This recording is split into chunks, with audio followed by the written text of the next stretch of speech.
हजरतनगर गढ़ी थाना क्षेत्र के कस्बा सिरसी में पत्नी के अवैध संबंध होने के शक के चलते युवक आपा खो बैठा। पहले पत्नी से विवाद हुआ और फिर रसोई में रखा चाकू उठाकर गला रेत दिया। घटना को अंजाम देने के बाद पति अपने 3 बच्चों और खून से सने चाकू को लेकर चौकी पहुंच गया।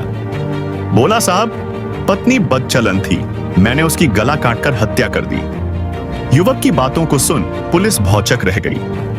युवक को हिरासत में लेकर तुरंत मौके की ओर दौड़ पड़ी। सूचना पर थाना प्रभारी, सीओ और एसपी भी मौके पर पहुंच गए और घटना का बाबत जानकारी की। कस्बा सिरसी के मोहल्ला चौधरियान निवासी सोनू सैनी पुत्र वेदा सैनी पल्लेदारी का काम करता है।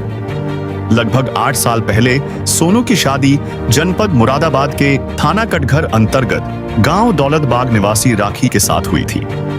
8 साल के वैवाहिक जीवन में राखी ने 3 बेटों को जन्म दिया। दोनों का दाम्पत्य जीवन हंसी खुशी से चल रहा था, लेकिन कुछ दिनों से सोनू राखी के व्यवहार में बदलाव महसूस कर रहा था। उसे शक था कि उसकी पत्नी के किसी से संबंध हैं। आरोपित ने पुलिस को बताया कि सुबह वह मजदूरी पर चला जाता तो पत्नी मोबाइल पर किसी से बात करती रहती थी। कई बार सोनू ने घर फोन किया तो घर का फोन व्यस्त आने पर शक होने लगा। इसी को लेकर कुछ दिनों से पति पत्नी के बीच विवाद होने लगा। मंगलवार को सोनू रोजाना की तरह मजबूरी करने गया था। दोपहर को अचानक घर लौटा तो पत्नी वीडियो कॉल पर किसी से बात कर रही थी। यह देख सोनू का खून खोल उठा। पत्नी के हाथ से मोबाइल छीना और जमीन पर दे मारा।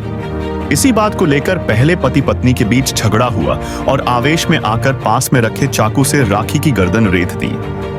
कुछ देर झटपटाने के बाद राखी ने दम तोड़ दिया। इतना ही नहीं, घटना को अंजाम देने के बाद सोनू अपने 3 बेटों और रक्त रंजित चाकू को लेकर पुलिस चौकी पहुंच गया। बोला, साहब, मेरी पत्नी बदचलन थी, इसीलिए उसी गला काटकर हत्या कर दी है। यह बात सुन पुलिस ने हत्यारोपी सोनू को हिरासत में ले लिया और मौके पर पहुंच गई। थाना प्रभारी मोहित काजला, सीओ अनुज कुमार और एएसपी श्रीशचंद्र ने मौके पर पहुंचकर घटना की जानकारी की। साथ ही शव को कब्जे में लेकर पोस्टमार्टम के लिए भेज दिया।